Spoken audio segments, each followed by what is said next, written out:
Welcome to the Real News Network. I'm Jessica Devereaux in Baltimore. It's been weeks since NSA leaker Edward Snowden released documents showing that the government is watching us.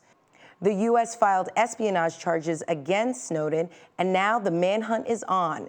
Here to discuss the latest from this saga is Mark Weisbrot.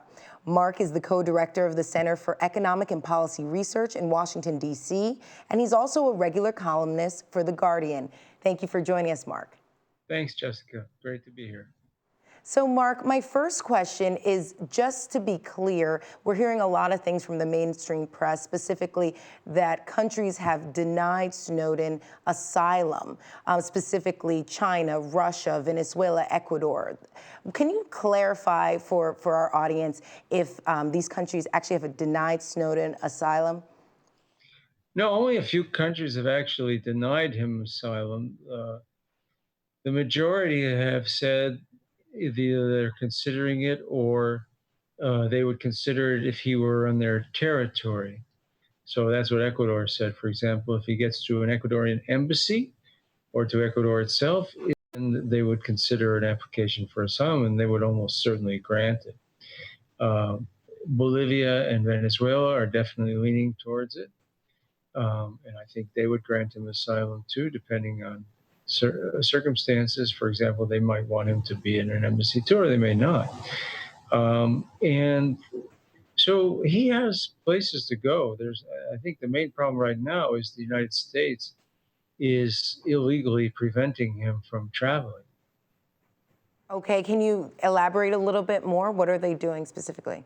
Well, you saw what happened on Tuesday. He wasn't even on this plane. It was the presidential plane of Bolivia with the president on it. And in spite of the fact that this caused a major controversy and conflict between the European countries and Latin America, and of course the U.S. and Latin America, France, Spain, and Portugal, and possibly other countries, grounded his plane. They forced him to turn back and go to Austria. They wouldn't let him pass French or Spanish or Portuguese airspace. So this was a very serious offense. I mean, obviously it's not as bad as killing somebody or something like that, but in the diplomatic world, these conventions are rarely violated. It was like last year when the UK threatened to invade the Ecuadorian embassy. That was something that hadn't been done for 50 or 100 years. I mean, even the Nazis, respected embassies when people were sheltered there in most cases. So this is something that's just not done. And the same is true about this event. This is something that just isn't done. A president's plane, which has a diplomatic immunity, is not turned away, especially on the mere suspicion, which turned out to be false, that somebody in the United States was looking for was on the plane. And this isn't Osama bin Laden on the plane either. This is somebody who's just wanted for a crime that probably half the world doesn't even consider a crime. So from your perspective, do you believe that Bolivia and other South American countries will come forward and help Snowden in any way? Yes, they have come forward, and I think they will. They are willing to give him asylum. Again, the logistical problem right now is the United States has allies that are willing to, as we saw yesterday, violate international law and diplomatic immunity and the Vienna Conventions. And again, these are things that are almost never violated. And they're willing to do that on behalf of the United States. This, by the way, I think shows how important this is. At first, the Obama administration threatened Russia and threatened China, and they looked very foolish because China and Russia both, Hong Kong just ignored their request for extradition. And the Russians, kind of laughed at the threat and offered Snowden asylum. And he turns out he didn't take it because he didn't want the conditions attached. Putin said he had to stop. I think he said it in terms of stop harming the United States. So he doesn't want restrictions on his speech or what he publishes. But that then Obama backed off and he said, well, this is just a law enforcement matter. It's very simple. We're not going to scramble any jets to get a 29-year-old hacker. We're not talking to any heads of state. But this turned out to be really uh, false because they are trying very desperately to get this guy, and they're willing.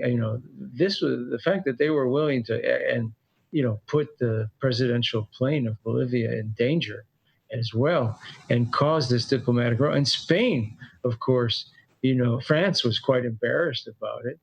Spain has commercial relations, the most commercial relations of anyone in Europe with Latin America, and doesn't want to injure their relations. So this clearly, the United States government made it very clear to these countries that this was a top priority for them. I mean, a huge priority.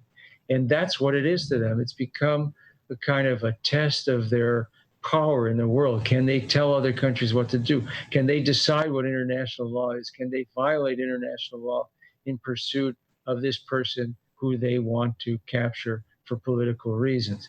That was what it's become. And that's why I think it's so important to them. Okay, let's talk about the law for a little bit. As you know, the United States has charged Snowden for espionage, and under the Espionage Act, he would face a trial. Do you believe that he should be tried as a whistleblower?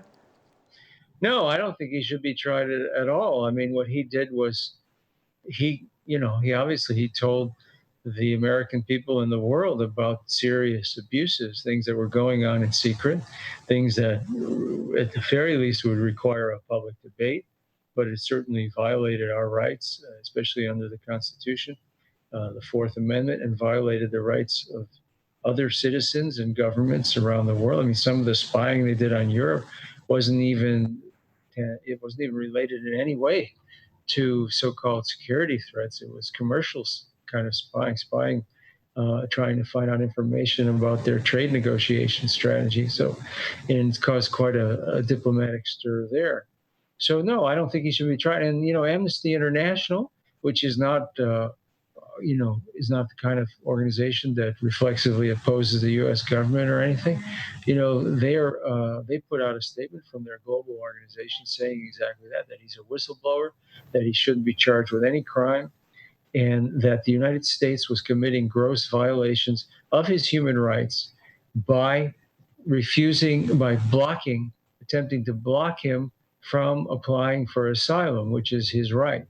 And that's what they're doing by blocking his travel, by revoking his passport, by getting their European allies to block off their airspace, and by threats and intimidation of various countries throughout the world who might otherwise offer him asylum or refugee status. Okay, so we've been obviously following this story, and it seems that the mainstream media is very much focused on Snowden and where his next move will be. And it's a bit ironic because Snowden very much didn't want to be the story. He wanted the leaks and this idea of privacy to at least start the conversation in America. And by his own account, his greatest fear was that nothing will change. Do you believe that his nightmare has come true? No, not at all. I mean, there is a huge debate still about. There's this debate in the United States.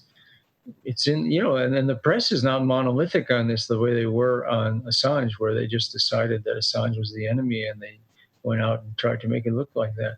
You have probably a majority of the press doing that with Snowden, but not by no means all of it. You see, prominent people in the media and newspapers that very much sympathize with what he did. They're the minority, but they're there. So the debate is there. And where it goes, we'll have to see. But I think it's had a huge impact. And I think that Snowden himself, I think he should come forward and speak to the media because he is the one that has the ability to reach, hundreds of millions of people right now.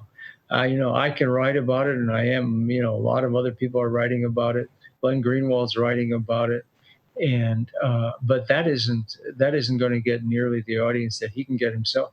And one thing he showed in that one interview that he did with Glenn Greenwald is that he is a very, very strong and capable spokesperson for what he is doing and why he did it and why it's important. And I think he needs to go out and make the case why governments shouldn't just take orders from the United States. They should respect international law and they should grant him asylum. I think he can do that better than anyone else in the world right now. Okay, well, thank you for joining us, Mark. Thank you. And thank you for joining us on the Real News Network.